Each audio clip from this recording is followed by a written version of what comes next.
everyone, my name is Kudzie Mapiye, and on this channel I do videos about my life living here in Zimbabwe after moving back from Australia, and I also have videos on this channel about my life in Australia. In today's video I'm going to be talking about an ordeal about a very challenging experience that I've had here in Zimbabwe, something I never would have expected. And I just wanted to share this story with you guys. It's a bit of a story time, a bit of a life lesson, a bit of a, mixed bag. And it's something that just recently happened to me in the past 2 weeks. So basically, I had a maid, a house helper, a live-in house helper for the first time in my life. And I've done videos before about my life in Zimbabwe, talking about how I'm enjoying having a house helper, how it's allowing me to rest. So I was really enjoying the experience of having a house helper. And before I even moved from Australia, I was a little bit skeptical about having a live-in house helper because I had just never shared my space with someone who is like a stranger before. So I was contemplating whether I wanted to have a house help or not. And in the end, I just said, you know what, let me just have one and enjoy the experience, allow myself a chance to rest. Because in Australia, when I was living in Australia for 17 years, I did my own housework. I didn't have a house helper, let alone a live-in house helper. So when we were moving to Zimbabwe, this house helper started in December. So she actually started on the 27th of December, and we had moved to Zimbabwe at the end of November. So we had already lived like a month without a house helper, and it wasn't anything new or strange because we had lived in Australia without one. And I remember I asked someone who I really trusted to look for a house helper for me, and I had this criteria for a house helper. I wanted someone who was mature aged. I wanted someone who was not of childbearing age. And this is from previous experience, like when I was in my parents' house, and sometimes would have house helpers and then they'll fall pregnant and then they'll have to leave. So I didn't want all that. So I just wanted someone who was done with having kids, someone who was mature aged, someone who had a nice personality and who was hardworking. And then this person who I trusted, who is known to our family, said, she's got someone, and she recommended someone who met my criteria. She was 54 years old, obviously mature age and past having kids. And she had a good personality.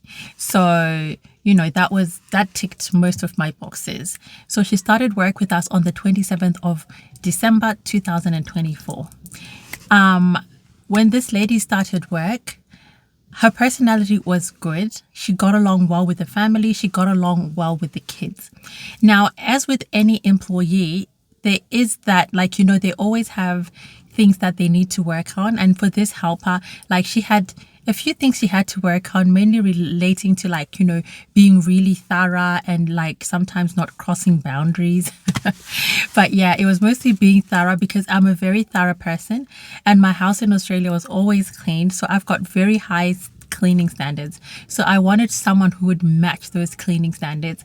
And I found this lady was a bit kind of struggling to match my cleaning standards, which I didn't mind that much because whatever she would leave behind, I would kind of do myself. And she was good with the kids and other things. And she was also good in the garden. I never even I just employed her for the house, but I actually started paying her extra because she used to love gardening and she would plant all these vegetables, etc.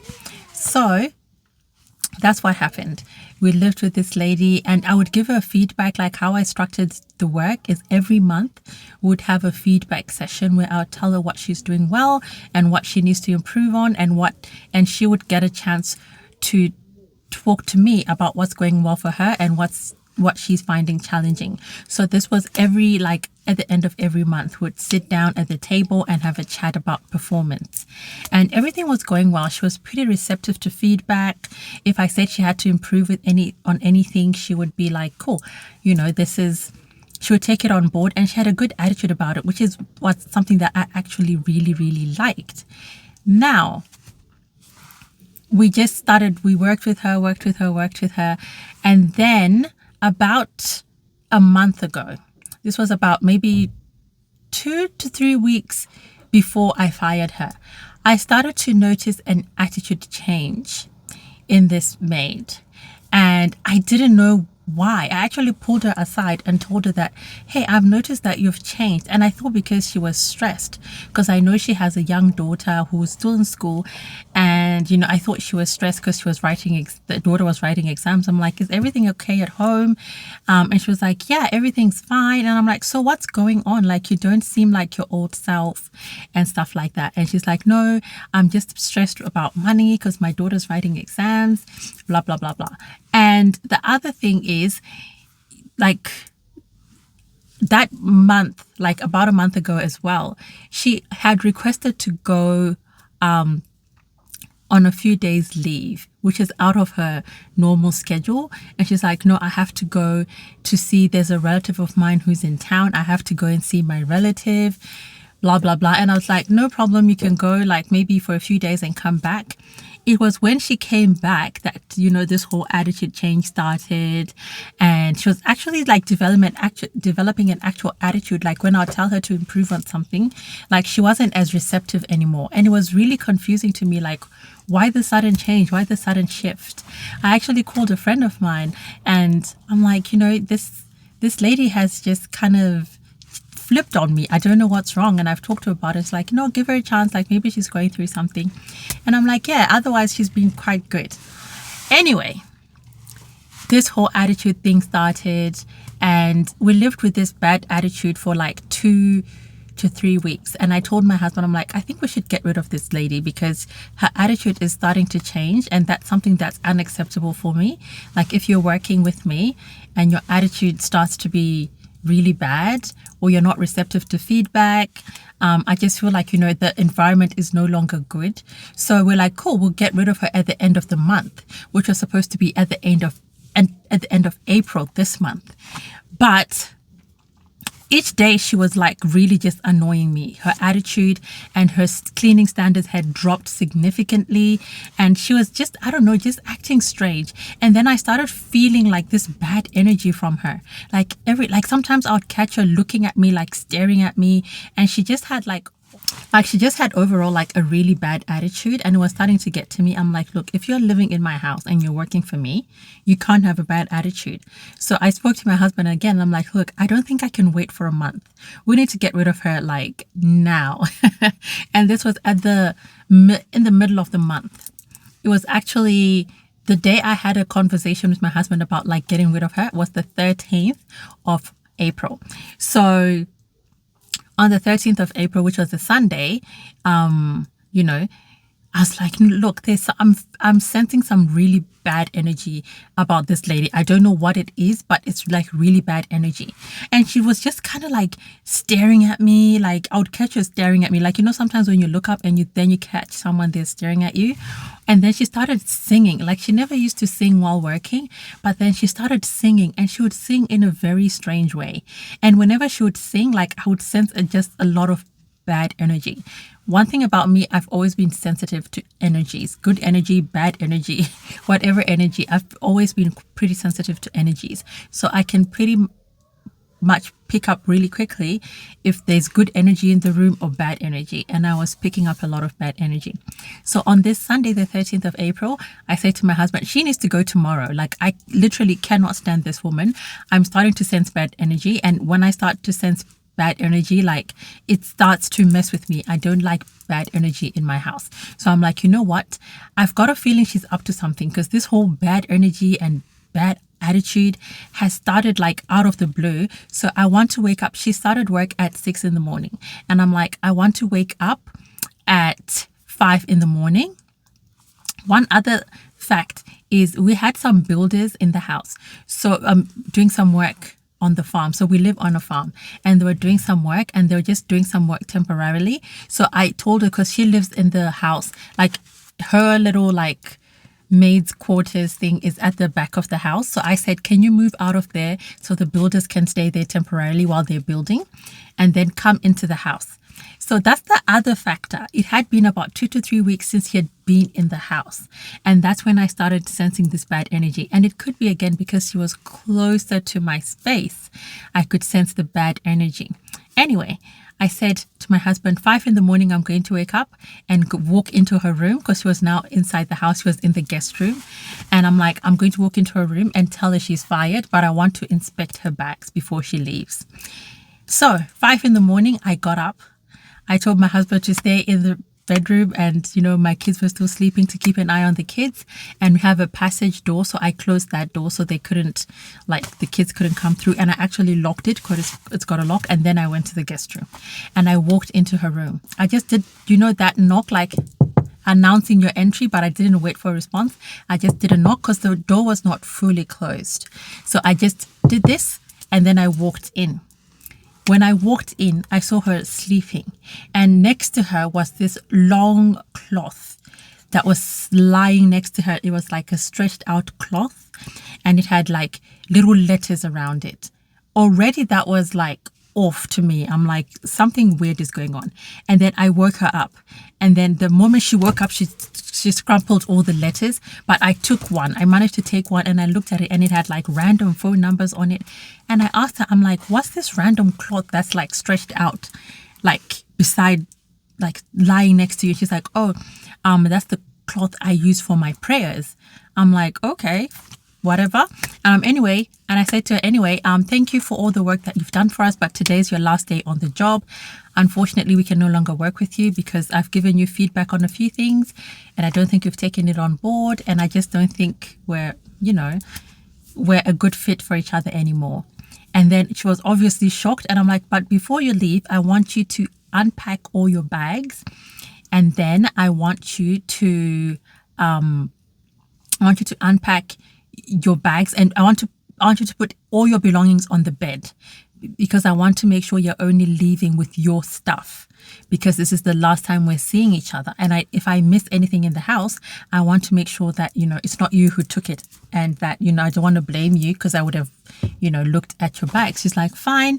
So she started tipping out all her belongings on the bed. Before she did that, she opened the drawer, like the bedside drawer. She opened the drawer, and then she took out like, we call it a Zambia, which is like a long cloth, a wrapping cloth. She took it out and of the like bedside drawer. And when she took it out, something fell out. And I noticed it. And then I'm like, what is that? And it was a big plastic bag full of wee, like her own wee, like urine. And I'm like, what in the world? Like, why do you have a big plastic bag and it was tied at the top full of urine?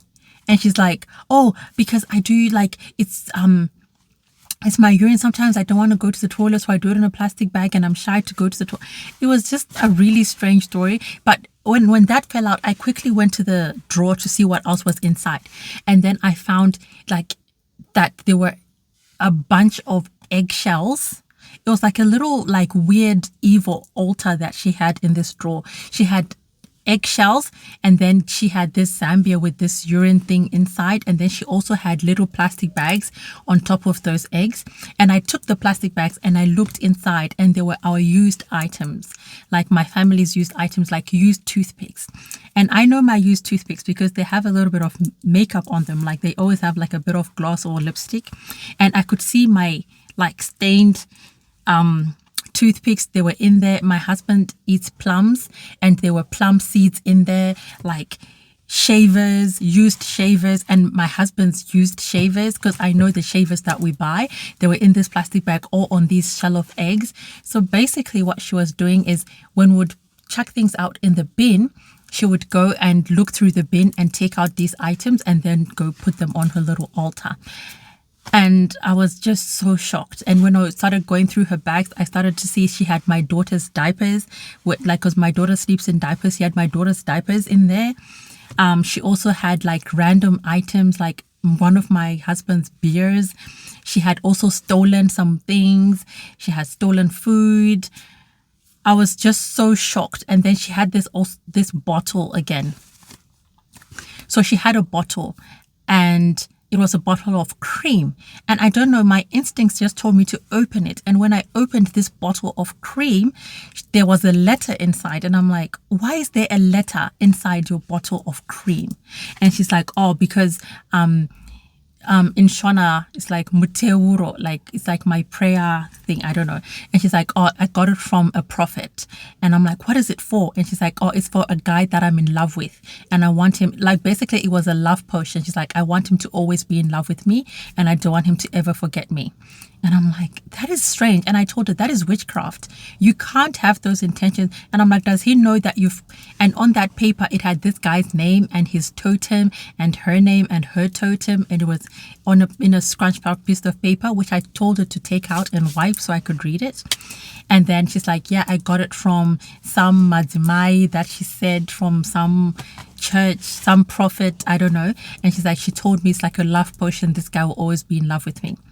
Only to later find out that this guy that she's talking about was her boss's old boyfriend. So where she used to work before, that lady had a boyfriend and she had put a love potion on that boyfriend so that he would like fall in love with her and never forget her. So basically this lady who was taking all our used items, scavenging our bins and taking things and putting there and going to do some kind of potions. And I later found out from other workers on the farm that, you know, urine or when someone collects their urine like that, they were usually using it into your food and like in everything that you're using, like in the bucket of water they use to mop, so that you always like love them and don't get rid of them and don't fire them. So basically she was doing some kind of juju on us. And I was so shocked. I was so like, I just let her go. I'm just like, can you leave? And I told her, leave the urine, leave all our stuff and go and put it like because we've got a little tip hole thing. And I'm like, go and take it there. I actually escorted her there. And then I'm like, put everything in there. You're not taking any of our stuff with you. And I escorted her out of the yard, out of the gate. And I'm like, off you go. Never want to see you again. But basically I was so shaken. I was so disappointed. We treated her so well. Like her room was so good. She had an ensuite room with her own shower, own toilet, brand new double bed. Like everything was great. She could eat anything she wanted in the house. She had off days, all her money. I had actually like even bought like a phone for her daughter, because she's like, oh, my daughter needs a phone for school. Bought a phone for her daughter. Like I really wanted to help her out because I know maids don't earn a lot of money. And I was so disappointed. I was so hurt. Like I was just so shaken that I had found all these things, and I felt so violated that the things we thought were going into the bin, she was going through our bins and taking all our stuff and putting on this little evil altar that she had. And, you know, I was just so shaken, and I was shaken for days. But then I later realized that, you know what, with every experience, there's a divine purpose. And I know even her coming to work for us was for a divine purpose, and everything works out for the good. And even bad situations, there are lessons. I've learned a lot of lessons from this. I've learned not to trust easily, which is one of my flaws. I've learned that if people are in your space, if your instinct starts to tell you something is off, always believe yourself and always follow through, always check. I've also learned that not everyone has good intentions. Not everyone wishes you well, no matter how well you treat them. So it's just lessons that I'm learning every day about this experience. Even though I'm still so hurt, I'm still learning so many lessons. And I know that, you know, it was for a divine purpose. And I know that, you know, there are definitely life lessons that are in this experience for me that I'm still learning. And I'm so grateful for the protection that I managed to have, you know, that instinct to check, that God managed to warn me. And, you know, before this thing went too far, before we kept her too long. And I was just so grateful for so many days. I was grateful, even though I was angry, I was just grateful for like, thank you for the warning. Thank you for warning me. So, you know, just want to say that, you know, it was also encouraging to me to know that someone up there is looking out for me and my family. And even though like it wasn't my own intelligence, but it was my instincts and God telling me something is wrong, something is off. And I was so grateful. But, I just wanted to say, like, be careful with the people you bring into your homes, even if they come highly recommended. Like, trust your instincts. That's the best thing that you can do. Trust your instincts. They will always tell you when something is off. And I thought I would never get a maid again, but hey, I'm actually getting one today. So I'm glad this didn't just destroy my trust completely. I'm now very careful, and I'm so grateful to God for warning me, for protecting me, and just grateful even for the experience, even though it was negative, because I know I'm going to learn so much from it. So that's why I've been gone for 2 weeks. That's why I couldn't film. I was just so drained and depleted. But I wanted to share my story with you guys. I hope it will help someone. If you've had any crazy maid stories, please share them in the comments below. I would love to read your experiences. And that's all from me, guys. I'll see you in the next video.